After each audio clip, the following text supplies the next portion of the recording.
Welcome back to our YouTube channel smart study with Abhishek sir.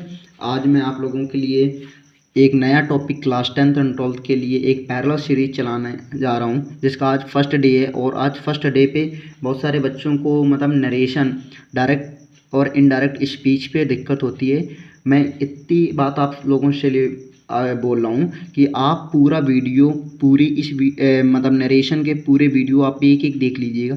इसके बाद class 10th and 12th यहाँ तक कि कोई भी कंपटीशन पे भी बैठ जाइएगा। अगर इसके नरेशन की भी एक भी सवाल गलत हो जाए तो आप कमेंट करके ज़रूर बता दीजिएगा, क्योंकि इसके बाद आप लोगों के लिए नरेशन में कभी दिक्कत होने ही वाली नहीं है। बात करते हैं नरेशन की। आज मैं आप लोगों के लिए एक नया टॉपिक यही नरेशन लेके आया हूँ, जो कि बोर्ड एग्ज़ाम के हिसाब से बहुत ज़्यादा इंपॉर्टेंट है। आज मैं आप लोगों के लिए बताने जा रहा हूँ कि नरेशन, एक तो नरेशन का मतलब हिंदी पे मीनिंग क्या बोलते हैं इसको। नरेशन को अगर हिंदी पे बोलेंगे तो इसको बोलते हैं कथन। क्या बोलते हैं? कथन। जब कोई कोई शब्द या वाक्य बोला जाए वो अपनी भाषा पे, तो उसको एक हिसाब से बोलते हैं कथन हिंदी पे, और इंग्लिश में उसी को नरेशन बोलते हैं। नरेशन पे आज आप लोगों के लिए मैं बता रहा हूँ। नरेशन हमेशा दो चीज़ होती है। क्या? पहला तो आप लोगों को पता होना चाहिए, एक होता है डायरेक्ट स्पीच, दूसरा होता है हमारा इनडायरेक्ट स्पीच। कौन सी? Indirect speech. अब आज मैं ये बताने जा रहा हूँ पहले कि डायरेक्ट और स्पीच और इनडायरेक्ट स्पीच में अंतर क्या होता है, ठीक है ना। जैसे आप लोगों से मैंने बोला कि मैं smart study with Abhishek sir YouTube channel पे आप लोगों को मैं पढ़ा रहा हूँ। ये मैंने मतलब मान लो एक बच्चा है सुमित, मैंने सुमित से ऐसा बोला कि मैं जो ये नरेशन पढ़ा रहा हूँ, इस नरेशन पे कभी 10th और 12th का एक भी क्वेश्चन नहीं छूटेगा। तो ये तो मैंने जब सुमित से बोला तो ये तो मेरा हो गया क्या? डायरेक्ट स्पीच हो गया, ठीक है ना। क्या वो हो गया? Direct speech. मान लो जैसे ये सुमित है, ठीक है, और ये मैं हूँ अभिषेक, ठीक है ना। मैंने सुमित से बोला कि क्लास 10th और 12th के बच्चों को आज के बाद नरेशन में दिक्कत नहीं होगी। तो मैंने ये जो डायरेक्ट सुमित से बोला तो ये क्या हो गई? ये डायरेक्ट स्पीच हो गई। फिर सुमित का एक दोस्त है, मान लो अस्मित। क्या है? अस्मित। सुमित दौड़ते दौड़ते गया अपने दोस्त को भी बताने के लिए कि उसके भी नंबर अच्छे आ जाएं इंग्लिश पे। तो उसने अस्मित से क्या बोला कि सर ने बोला था कि आज जो वो पढ़ाएंगे, अब जो वो ये पढ़ाएंगे उसके बाद किसी भी बच्चे को किसी भी नरेशन के किसी भी क्वेश्चन कोई दिक्कत नहीं होगा। तो वो क्या बोलेंगे? बोलेगा कि सर जो पढ़ाएंगे उसके बाद कभी भी नरेशन में दिक्कत नहीं होगी। तो जब ये बात, यही सेम बात बोलेगा तो ये क्या हो गई? जब ये बोलेगा इनडायरेक्ट स्पीच हो गई। क्या हो गई? इनडायरेक्ट स्पीच हो गई। समझे ना। जैसे इससे किसी को नहीं समझ में आ रहा है तो मैं बता रहा हूँ एक दूसरी बात। जैसे मान लो एक क्या हो गई, एक मान लो कोई है एक बच्चा श्याम। श्याम है, श्याम की एक दोस्त है रीना। श्याम ने पूछा तुम क्या कर रही हो? तो वो बोलती है ये मैं हूँ, ये मैं हूँ। उसके बाद ये मेरी कार है,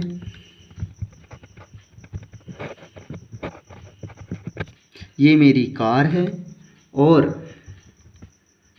हमारी पार्टी हो रही है। पार्टी हो रही है। फिर ये रीना, श्याम ने जब रीना से बोला तो रीना ने ये बोला। फिर श्याम दौड़ता हुआ गया किसके पास? राम के पास। तो ये कहता है रीना क्या हो रही है? रीना कह रही थी कि श्याम बोलेगा राम से रीना के लिए वो है, वो उसकी कार है, और वो क्या कर रही है ये आप लोग कमेंट बॉक्स में लिखिएगा, और वो क्या कर रही है ये आप लोग कमेंट बॉक्स में लिखिएगा, ठीक है। तो ये जो हो गई ये हो गई डायरेक्ट स्पीच, जब ये इसने बताया तो ये हो गई इनडायरेक्ट स्पीच, ठीक है। अब डायरेक्ट स्पीच और इनडायरेक्ट स्पीच पे तो हमको पता ही चल गया।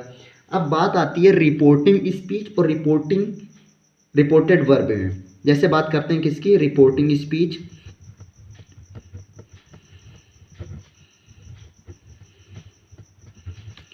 एंड रिपोर्टेड स्पीच में। परेशान मत होइएगा, कहीं कहीं पे ये रिपोर्टिंग स्पीच को ही बोल देते हैं रिपोर्टिंग वर्ब, ठीक है। अब बात करते हैं रिपोर्टिंग स्पीच और रिपोर्टिंग वर्ब में क्या डिफरेंस होता है।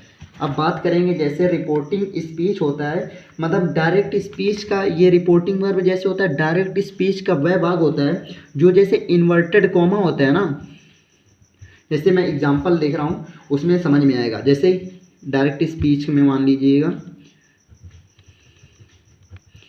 ये डायरेक्ट स्पीच है, जैसे ही सेड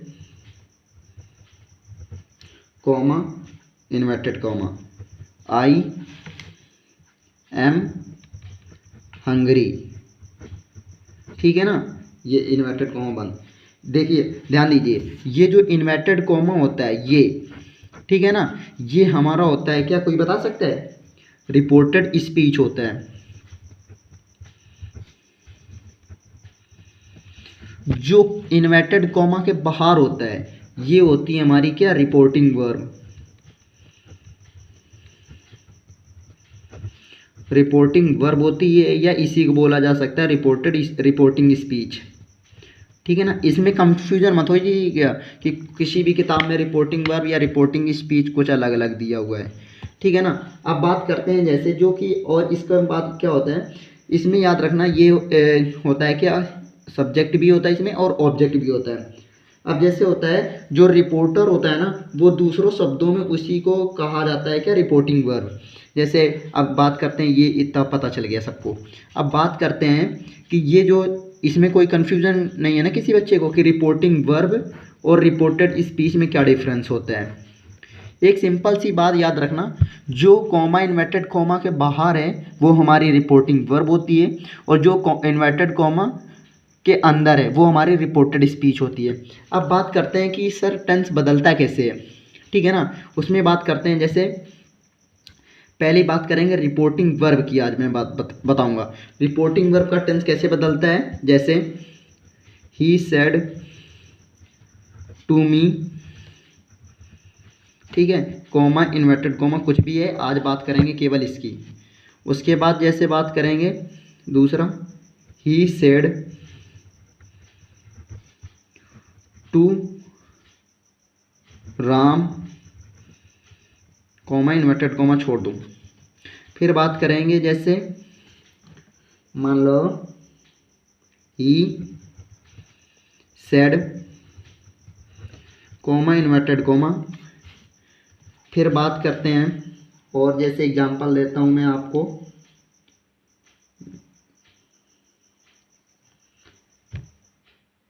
सी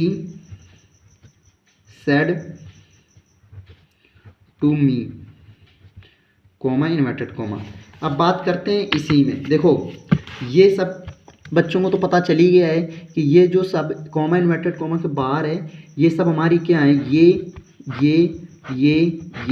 हमारी क्या है, रिपोर्टिंग स्पीच, या इसी को रिपोर्टिंग वर्ब बोलते हैं, ठीक है। जैसे ये जो कोई टेंस है इसका टेंस हमेशा याद रखना जल्दी से बदलता नहीं है, ठीक है ना। बदलता है क्या, ध्यान देना। जैसे ही सेड टू मी, जब ऑब्जेक्ट दिया हुआ है तो ये जो सेड टू है ये किस में बदल जाता है, टोल्ड में। किस में, टोल्ड में। जैसे इसका क्या हो जाएगा, ही टोल्ड मी, टू हट जाएगा। और जैसे ये कॉमा इन्वर्टेड कॉमा जो होता है इसकी जगह पे क्या लगा देते हैं, that, he told me that. जैसे इसका क्या हो जाएगा, he told Ram, said to की जगह क्या हो गया, ये हो गया राम, फिर आ जाएगा डैट। क्या सर इसको भी बोलेंगे, ही टोल्ड डैट, नहीं, मैंने क्या बोला, जिसमें जिसमें ऑब्जेक्ट दिया हुआ है। अगर यहाँ पे क्या, किससे, ही सेड, वह कहता है किससे, पता ही नहीं है, ऑब्जेक्ट दिया ही नहीं है, तो क्या बोल देंगे, सीधे सीधे कुछ चेंज नहीं होगा, ही सेड।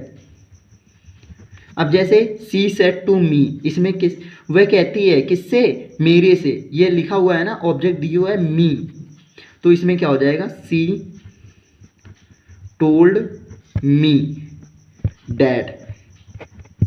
इतनी बात समझ में आई सब लोगों के लिए कि रिपोर्टिंग वर्ब का टेंस या रिपोर्टिंग स्पीच का टेंस कैसे चेंज होता है। ठीक है, मैं आप लोगों के लिए इतना बोल रहा हूँ कि आज मैं बेसिक चीज़ें लेके आया था, एक ऐसी चीज़, इसी के साथ मैं एक छोटी सी चीज़ और बताने जा रहा हूँ आप लोगों से लिए कि जो हमारा, ये याद रखना कि पर्सन कैसे चेंज होते हैं, पर्सन का चेंज होना आज मैं बता के जा रहा हूँ। और कल जो मैं कल से प्रॉपर मतलब हर एक, जैसे सबसे पहले बात करेंगे, इतना मैंने बता दिया कि हम इसमें पढ़ेंगे क्या क्या। ठीक है, तो चेंज करना समझ लेना, इसका होता है क्या, पर्सन कैसे चेंज होते हैं, सन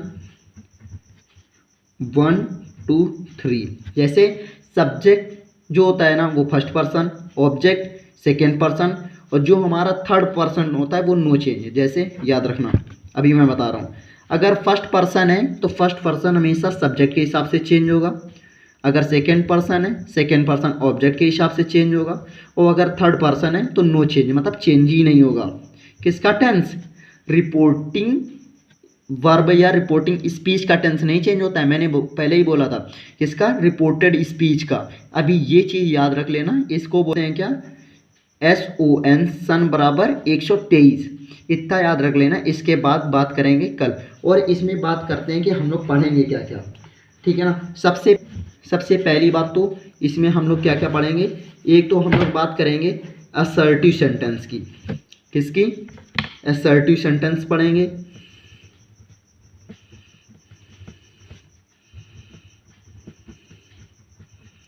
दूसरा मैं इसमें पढ़ूंगा क्या, इंट्रोगेटिव।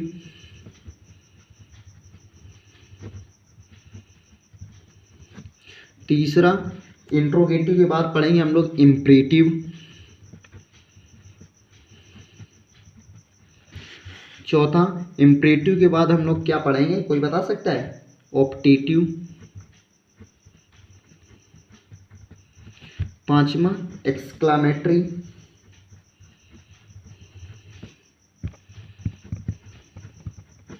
परेशान नहीं हो गया, कल मैं assertive sentence, interrogative sentence, imperative sentence, optative sentence और एक्सक्लामेटरी सेंटेंस, ये 5 के बारे में बताऊंगा कि ये कौन कौन से टेंस कैसे पता चलेंगे कि ये असर्टिव सेंटेंस है, कि इंट्रोगेटिव सेंटेंस है, कि इम्परेटिव सेंटेंस है, या ऑप्टेटिव सेंटेंस है, या एक्सक्लामेटरी सेंटेंस है। इसके साथ साथ मैं आपको ये भी बता दूंगा कल कि चेंज ऑफ पर्सन, की पर्सन कैसे चेंज होते हैं। ठीक है, उसके बाद चेंज ऑफ पर्सन के बाद फिर एक एक दिन, और कल मैं ये भी आप लोगों को मतलब कल मैं 3-4 रूल ऐसे बताऊंगा कि जो मतलब चेंज होंगे। उसके बाद ये पर्सन वाला बता दूंगा।